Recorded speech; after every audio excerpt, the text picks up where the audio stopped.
So we're going to talk about a celebration now. It's a celebration of a career spanning decades. The actor, comedian and writer Rik Mayall became known for his roles in hit shows such as The New Statesman, Young Ones and Bottom. Now, more than a decade after his death at the age of 56, his life and work is being celebrated with a new star-studded festival in his hometown of Droitwich. Our Midlands correspondent Phil Mackey can tell us more. Who's been tampering with my question cards? It was me! It was me! For a generation growing up in the 1980s and 90s, Rik Mayall was a comedy god. Yeah, have you had enough, Nazi? Everything Rik did was so full of charisma, it was like magic, you know. Even if you'd never heard of him, he walked in a room and who's that? What Rik did was so exuberantly, fabulously, gleefully huge that, you know, in the right moment, it was probably about as funny as it's possible to be. So it's quite intimate, it's quite small, but we actually love it. It all started here in the Norbury Theatre in Droitwich in Worcestershire, where his parents were heavily involved. Of course, he was here as a little boy with Waiting for Godot, and he used to operate our spotlights for us, our roving spotlights. But then he grew too big and they couldn't get in the box, so that was it. But yes, he's one of our own. Rik Mayall made his breakthrough with the character Kevin Turvey. He wasn't from Droitwich, but nearby Redditch, because it was funnier. Do you know how much it costs to go to America? 96 quid, that's how much. Where am I going to get that kind of money? And he went on to star in The Young Ones, Bottom, Filthy Rich and Cat Flap, and make scene-stealing appearances in Blackadder. It's me,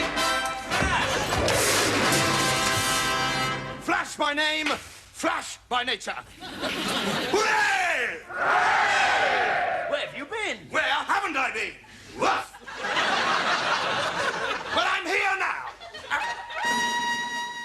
He persuaded somehow, I don't know, got to the makeup people and the hair people and arranged to have this extraordinary blonde wig made full of seashells, which he hadn't asked for. Nobody never told anybody. And he walked onto the set and the audience literally gasped. They thought, who is this guy? He's so good looking. He's so sexy. He's so odd. And he just basically wiped the floor with everybody. Well, it's more than half a century since Rik Mayall actually trod the boards in his hometown of Droitwich, which is why they've decided to host this comedy festival here and honour him and his memory. They're getting ready for the busiest week the town's seen in generations. With the festival, I think it's really given everyone a sense of ownership of Rik and to really embrace him and say he's one of ours and give us something to be proud of.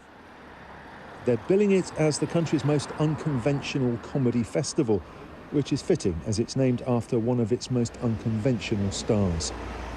Rik had an essential star quality, which was kind of unique. I mean, his star quality was absolutely his own. I mean, I've been fortunate enough to work with some great talents. None have had the quality Rik had. So long, suckers. Next time you get bored of your lives, give me a call, and I'll come round and kill you. Phil Mackey, BBC News, Droitwich. Love it. The comedian Helen Lederer was a friend and co-star of Rik Mayall. She joins us now. Morning, Helen, alongside comedian Shaparak Khorsandi, both of whom are performing at the festival. Hello, Shappy, as well. Lovely to have you both with us. Helen, we've spoken to you. You've been on the sofa when you've been remembering. I love it. Yeah, it's wonderful having you with us. Remembering working with Rik Mayall. So now this festival's finally happening. What are you most excited about in terms of celebrating his life? Yeah, it's quite extraordinary. I think it's unheard of. It's brilliant that Shappy's going to be there as well. Greg Davis, the younger people. So I'm probably the oldest person there in the whole festival. But the festival is going on for about a week. And it's not to stack you, as it has been said. It's brought everyone together. I don't think this has ever happened. And lots of free events, but also it's bold. And as we saw in the film, just celebrating Rik's outrageous originality and how he helped other people and the charisma and unique one-off, need it, celebrate, laughing for a whole week in Droitwich. What was it like working with him? Because you were the newsreader, weren't you, Oh gosh, Yes, like you. Yeah.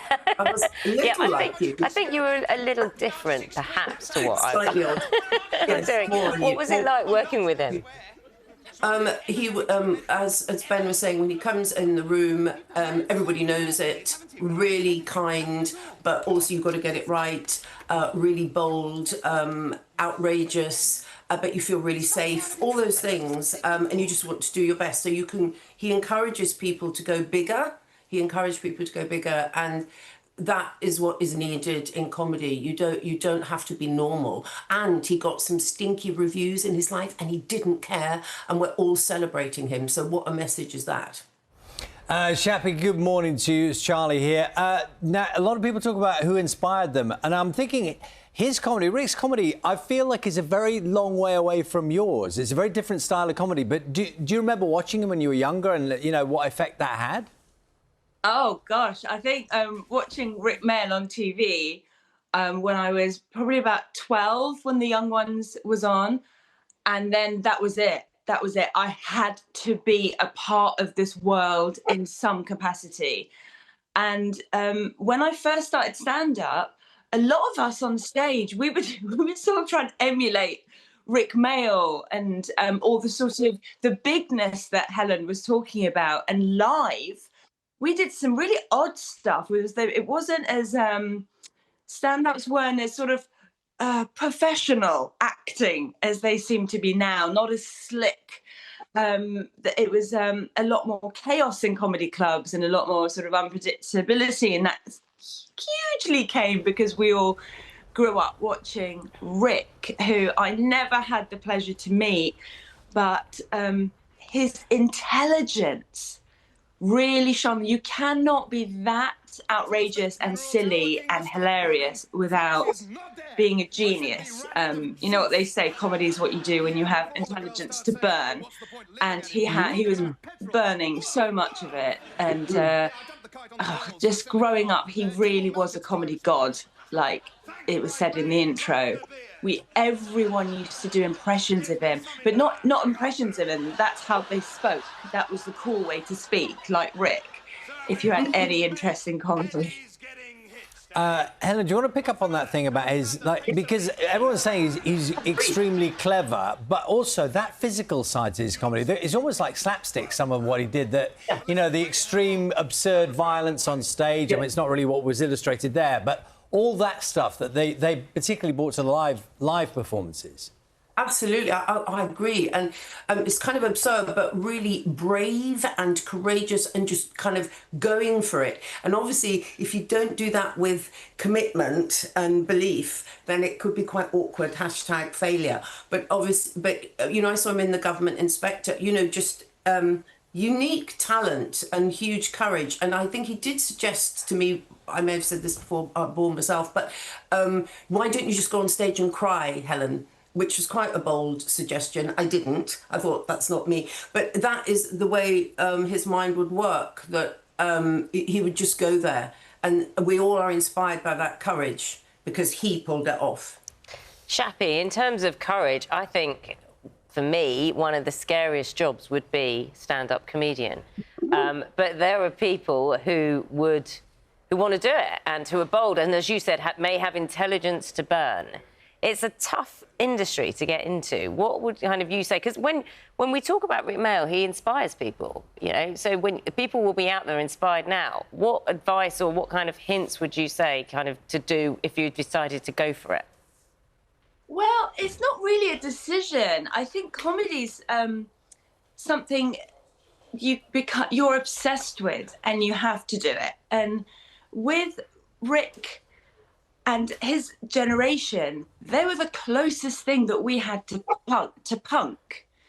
And it was going against the grain. And I think that if you do have a punk spirit, then you are going to be more drawn to the risks and the agony and pleasure of stand-up, because no matter what, no matter how bad your reviews, how much the audience hate you, you're still going to go on this path. And that's a kind of spirit that you can't really advise people on. You've got to not be able to stand not doing it. So in a way, it's quite easy because the decision's made for you by your own bonkersness. It's a good word, bonkersness. I like that. I like that this morning. Shaparak Khorsandi, thank you. Helen Lederer, thank you. Both of you do enjoy the festival. It sounds like it's going to be a blast. Thank you so much.